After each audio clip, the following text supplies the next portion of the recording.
नमस्कार साथियों। जिस प्रकार से इस बार कहीं ना कहीं देखा जाए तो राजनीति के अंदर गर्माहट देखने को मिल सकती है, लेकिन हम बात कर रहे हैं बाड़मेर जैसलमेर की। तो यहाँ की बात करें तो पूर्व मंत्री अमीन खान ने जिस प्रकार अपने कौम के लिए जो शब्द बोले वो सुनकर सब कुछ हैरान रह गए। हम अगले वीडियो के अंदर वो बताएंगे जो अमीन खान ने क्या बोला, अपने कौम के लिए क्या रहने की ज़रूरत है। इस बार देखिए वीडियो के अंदर। तनसिंह हार सकता है, तो इससे सब छोटे और हल्के आदमी हैं, अपन क्यों हारते हैं? उसका कारण साफ है, सच्ची लोग नहीं कहते। उस जमाने में जाट, मेघवाड़, मुसलमान कांग्रेस के अपने आप में सीधे वोट मानते थे और 99% वोट कांग्रेस के हक में डालते थे, तब वो जीत के गए।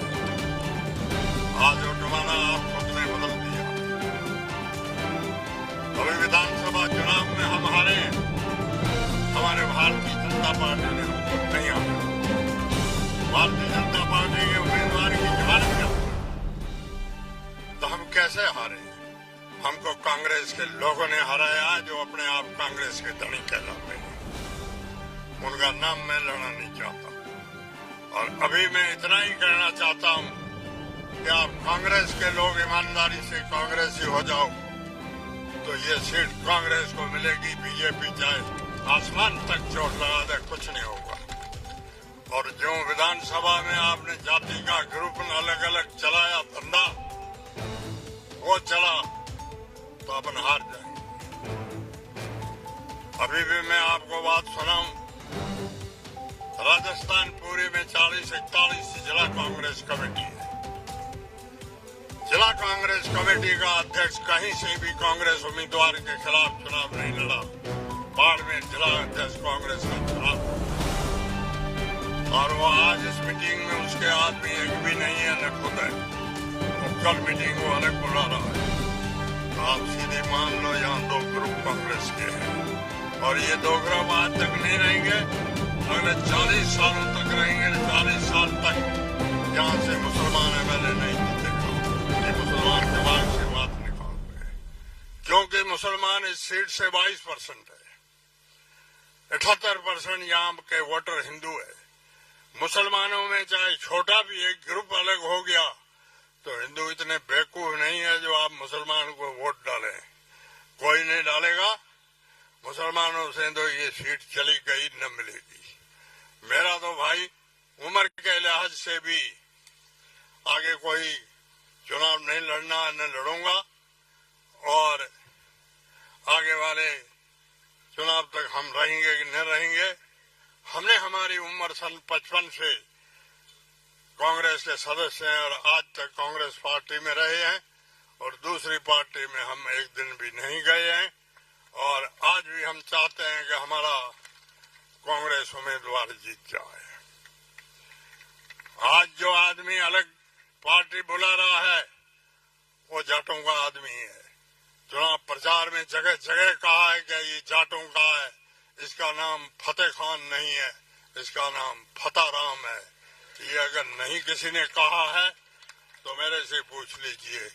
तो आपके ये फतेह राम 2 ग्रुप खड़ा करेगा, और शिव कॉन्स्टिट्यूंसी की हालत अच्छी नहीं रहेगी। मैं आगे आपको इतना कहना चाहता हूं, कांग्रेस पार्टी और भारतीय जनता पार्टी का मुकाबला है। निर्दलीय चाहे कोई भी जीतो चाहे हारो, आखिर बीजेपी है।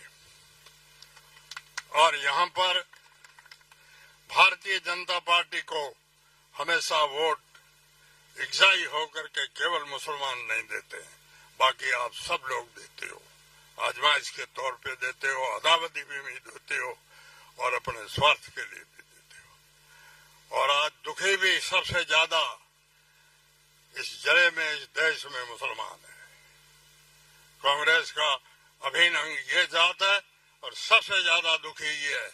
मैं आप सभी से पूछना चाहता हूं, इस जिले में 21 पंचायत समिति है, 17, 21 तहसील है, एक चपरासी मुसलमान है क्या? तो देश आजाद को आज 80 साल हो गए हैं। जिस इस देश में चपरासी नहीं जिले में बन सकता तो उनकी क्या औकात है। ये तो मुसलमानों की औकात रही है और अब धीरे धीरे थोड़े थोड़े मुसलमानों में पड़े हैं। इसलिए मुसलमान भी विचार करते हैं कि अपना वोट ये खालसा का मानते हैं कि मुसलमानों के लिए कोई दूसरा रास्ता नहीं है, ये जाएंगे कहाँ, और ये तो वोट कांग्रेस को ही देंगे। यारो काम हुआ चाहे न हुआ परवाह मत करो, दूसरा न राजी करने की कोशिश करो। अब इनमें भी ये रोज चर्चाएं होती है और मेरे पास डेली इनकी बातें आती है। मुसलमानों की हालत हरिजनों से नीची है, चाहे भले कोई माने चाहे न माने।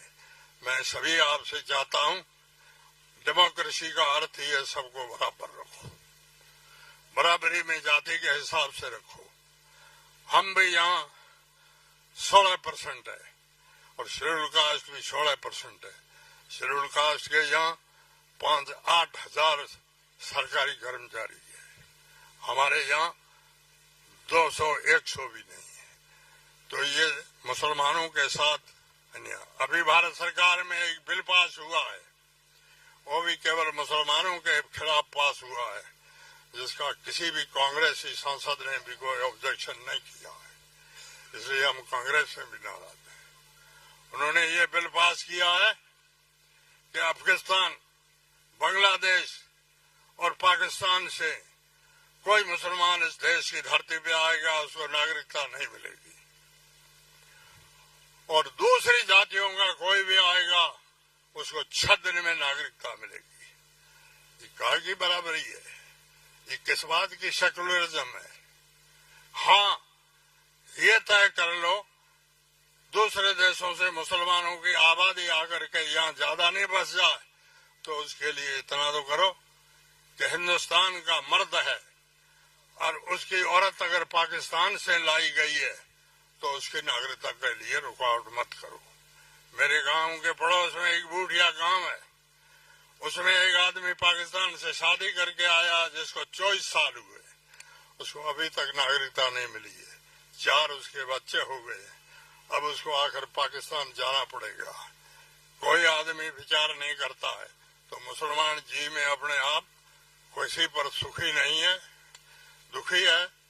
और मैं आप लोगों से इतना ही चाहूंगा, मेरे खिलाफ लगातार वोट 2 जाति देती है, एक तो शेड्यूल कास्ट देती है और एक जाट देते हैं। मैंने 25 साल यहाँ राजस्थान की विधानसभा में निकाला है। इन दोनों जाति का एक भी आदमी बता दे कि मैंने किसी मामले में इनसे 5 रुपया लिया है। एक भी आदमी कोई बता दे कि मैंने इनके किसी गांव में विकास की कोई इकाई होने नहीं दी, रुका दी है।